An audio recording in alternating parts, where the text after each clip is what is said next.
she was a prophetess, and that's how she was able to be a judge in Klal Yisrael. You left out the most important part of her CV.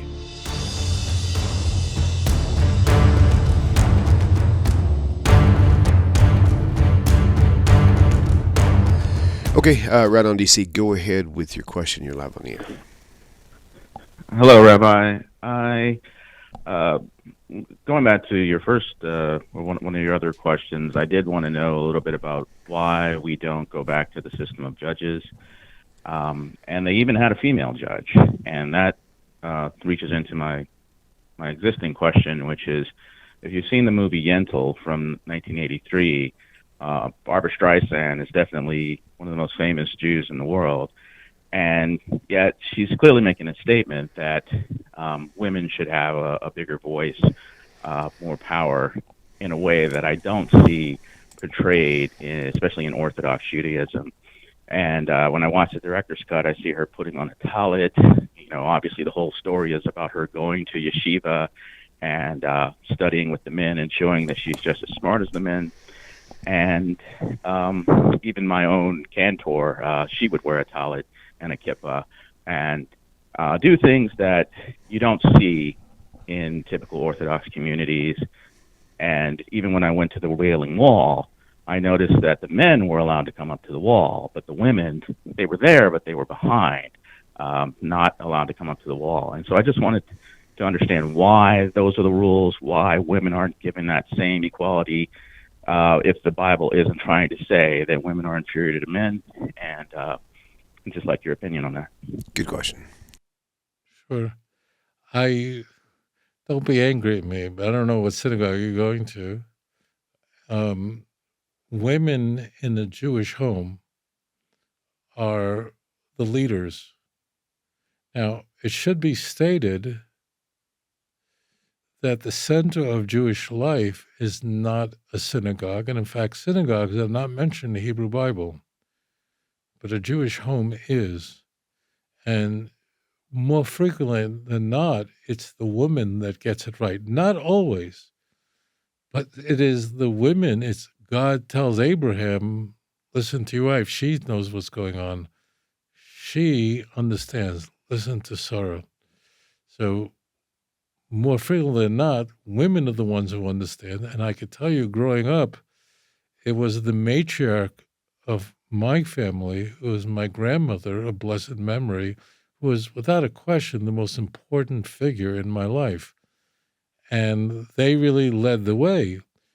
And in fact, a synagogue, in a sense, is a place that men have a more central role, because a synagogue is kind of like a hospital, meaning women don't need the synagogue as much because it's really a tikkun. It's really for men that they have to pray 3 times a day. They must wear tefillin and tzitzis. It's not incumbent upon women because it's a tikkun for men. It would be like, so a woman having to wear tefillin or a talis, it's kind of like a tikkun, I apologize, a Hebrew word.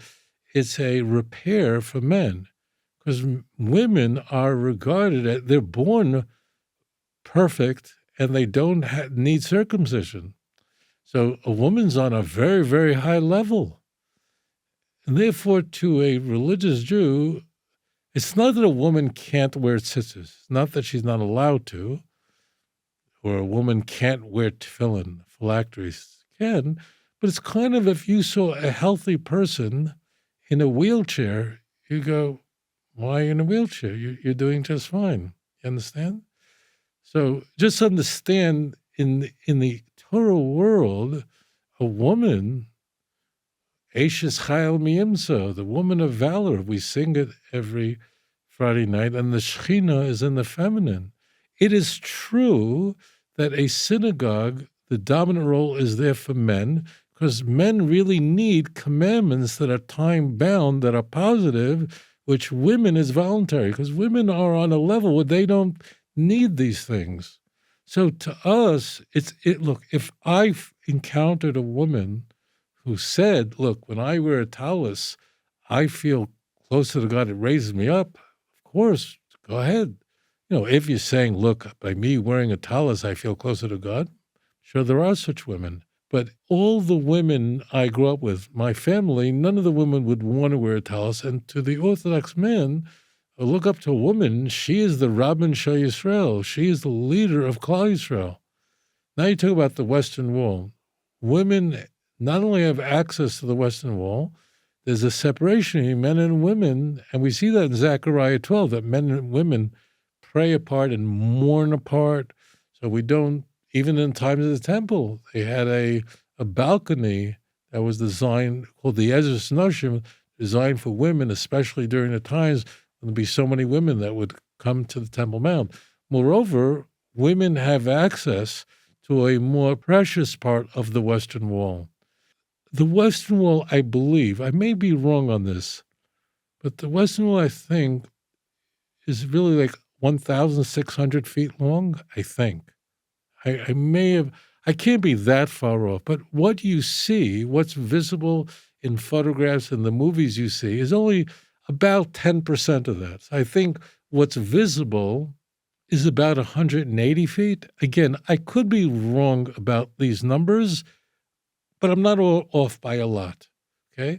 So just so you know, if you're facing the Western Wall, you actually are facing east, right? The Mount of Olives on the other side of the Western Wall means it's a mountain on the other side.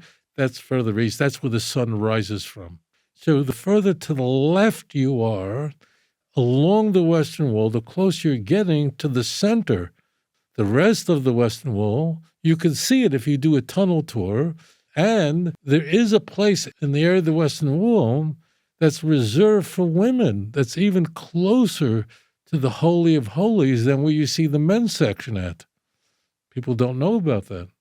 So as it turns out, they have a special place further to the left, which is not visible. You have to go in through the side and enter in, and there's a place reserved dafka for women, so women can be very, very close to a more center part of the wall. Again, so if when you're looking at the Western Wall, you're only seeing approximately 10% of the Western Wall. The rest of it is under buildings that probably are, it could come from different periods, the Byzantine Empire, different periods, okay?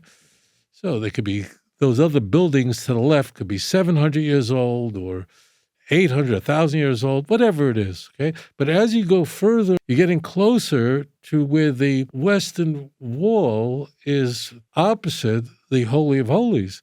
And that's an area that's designated for women. It was really quite the opposite, quite the reverse. Now, talk about Tovia. Tovia was a magnificent judge. We don't want the period of the judges back because we needed a more central authority in Klal Yisrael. In fact, the book of Judges ends. How does the book of Judges end? It ends with that everyone was doing what was right in their own eyes. That's how the whole book of Judges ends. The book of Judges really is devoted to explaining why the system of governance, whether it was a loose confederacy, was not good enough. And the book of Judges really highlights catastrophes that had occurred. There are other things too, but massive catastrophes, including a civil war, including the disaster of Yiftach, just disasters after disaster, to show that the Jews needed a king. That was the whole point of it. So a loose confederacy is not good enough.